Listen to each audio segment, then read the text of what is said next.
Friends, welcome back to my channel. और आज हम कौन सा टॉपिक करने वाले हैं? Today we are going to do the topic 3 of the chapter introduction from Indian economic development. तो टॉपिक 3 क्या है? State of major economic sector. तो अभी हम मेजर इकोनॉमिक सेक्टर्स के स्टेट देखेंगे। तो लेट्स स्टार्ट।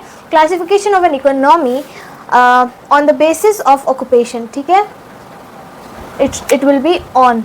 ओके, सो जो इकोनॉमी का क्लासिफिकेशन है उसे कैसे किया जाता है? On the basis of occupation. ठीक है, so an economy is classified into primary, secondary and tertiary sector based on the nature of economic activity perform. और कौन से बेसिस में इन्हें क्लासीफाई किया गया है? On the basis of economic activity performed. ठीक है, उसके बाद Indian economy is equal to 3 sectors अभी हमने पढ़ा है। So now let's see each one of them one by one. So the first sector is primary sector, produces goods by using natural resources. तो जो primary sector होता है उसमें जो goods produce होता है that is made produced using natural resources. Okay, next point is includes agriculture, fisheries, animal husbandry, poultry, mining. So these are the activities done in primary sector. Okay, so it is also known as agriculture sector. Okay, so now the second sector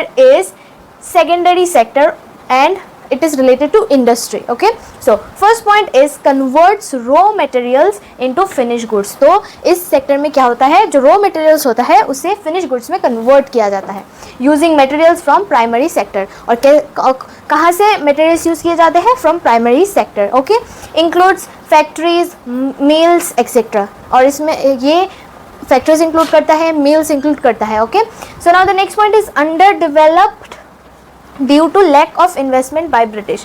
सो ये underdeveloped क्यों था? Because of due to lack of investment by British government. ठीक है, उसके बाद also called industrial sector और इसे हम इंडस्ट्रियल सेक्टर भी कहते हैं.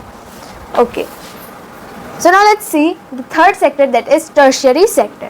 So first point is supports primary and secondary sector.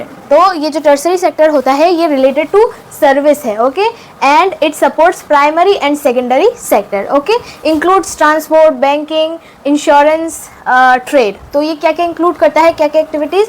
Transport, banking, insurance, trade. Also called service sector और इसे हम सर्विस सेक्टर भी कहते हैं. Okay, so therefore all 3 sectors, सारे तीनों सेक्टर्स वेयर इंटरलिंक्ड है but under developed due to under British rule. तो ये जो 3 सेक्टर्स है ये इंटरलिंक्ड थे लेकिन अंडर डेवलप्ड थे. कब? Under British rule. ठीक है, सो ये जो टॉपिक है state of major economic sector, इसके अंडर 6 सब टॉपिक्स आते हैं. So today in this video we will do only one that is state of agriculture. Next video में हम स्टेट ऑफ इंडस्ट्रियल सेक्टर देखेंगे. Okay, तो ना at the time of independence के time पे stagnation in agriculture में stagnation मतलब develop ना होना, रुक जाना, ग्रोथ रुक जाना. ठीक है, सो स्टेग्नेशन इन एग्रीकल्चर. तो first point is main activity for 70 to 75% people. तो जो एग्रीकल्चर था वो मेन एक्टिविटी था for 70 to 75% of people. Okay, next point is very low productivity. जो productivity था वो बहुत low था. ठीक है, उसके बाद so next point is only 58.7% of national income. तो ये जो एग्रीकल्चर था ये नेशनल इनकम में कितना कंट्रीब्यूट करता था? 58.7%. Next point is mostly grown for self use और तब ज़्यादातर सेल्फ यूज़ के लिए ग्रो किया जाता था. ठीक है, so let's see the next point, focus on food crops. ठीक है, तो main crops rice, wheat. Main crops क्या क्या थे? Rice, wheat. कैश क्रॉप्स क्या थे? Cotton, oil seeds only for own use. Okay, next is causes of stagnation. अभी हम देखते हैं स्टेग्नेशन के कॉजेस के बारे में. So first is zamindari exploitation. So tenants had no rights. Tenants के पास कोई राइट्स नहीं था. पेड हाई रेंट्स और उनको बहुत हाई रेंट्स पे करना पड़ता था. तो next point is outdated techniques. और आउटडेटेड टेक्निक्स था जैसे कि no irrigation, no machinery, no fertilisers. So these are the 2 causes of stagnation. ठीक है, So next cause is low productivity. So only 508 lakh tons food grains in 1947 to 48 versus demand of 3,305 lakh tons. So let's see the next point. Wheat 660 kg per hectare was just 660 kg in 1947 versus 3,500 kg now.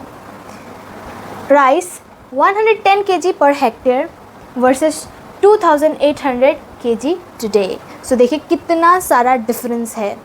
So let's see the fourth cause, that is forced commercialization. Forced commercialization हुआ था. First point, British forced farmers to grow indigo for dyeing. तो जो Britishers थे उन्होंने farmers को force किया Indigo grow करने के लिए. ठीक है. उसके बाद next point is shift from food crops to cash crops. Food crop से कैश क्रॉप में शिफ्ट करने के लिए फोर्स किया गया by the Britishers. Next point is heavy dependence on rainfall. पांचवा कॉज है heavy dependence on rainfall. So let's see. No irrigation, agriculture highly vulnerable. Now sixth cause is landlord tenant system. तो जो landlord tenant system था वो fifth cause है stagnation का. सो let's C. Land owners only wanted rents not growth. तो जो land owners थे उनको सिर्फ रेंट चाहिए था, ना कि growth. Okay. So now let's C. Seventh cause is lack of resources. Small farmers, no money, no tools, no motivation, no investment. तो सातवां cause क्या था for stagnation? Lack of resources. जो फार्मर्स थे, स्मॉल फार्मर्स, उनके पास ना तो money था, ना तो टूल्स था और ना ही मोटिवेशन था फॉर टू इन्वेस्ट. अभी हम कंसिक्वेंसेस देखते हैं. Farmers reduced to landless labourers. तो जो फार्मर्स थे वो लैंडलेस लेबरर्स बन गए. ठीक है. Next point is force to grow commercial crops. तो उन्हें कॉमर्शियल क्रॉप्स ग्रो करने के लिए फोर्स किया गया इंस्टेड ऑफ फूड. ठीक है. So let's conclude this topic. Agriculture overcrowded, stagnant and no investment. तो एग्रीकल्चर कैसा था? ओवर क्राउडेड था, स्टेगनेंट था एंड कोई इन्वेस्टमेंट नहीं था. Yes, it remained the backbone of livelihood, of Indian livelihood. तो एग्रीकल्चर फिर भी इंडिया के लाइवलीहुड का एक बैकबोन रहा. So with this we come to an end of this topic, also the end of this video. और next video में हम नेक्स्ट सब टॉपिक पढ़ेंगे, that will be state of industrial sector. तो independence के time पे industrial sector का condition कैसा था हम उस वीडियो में पढ़ेंगे. So till then take care, bye bye.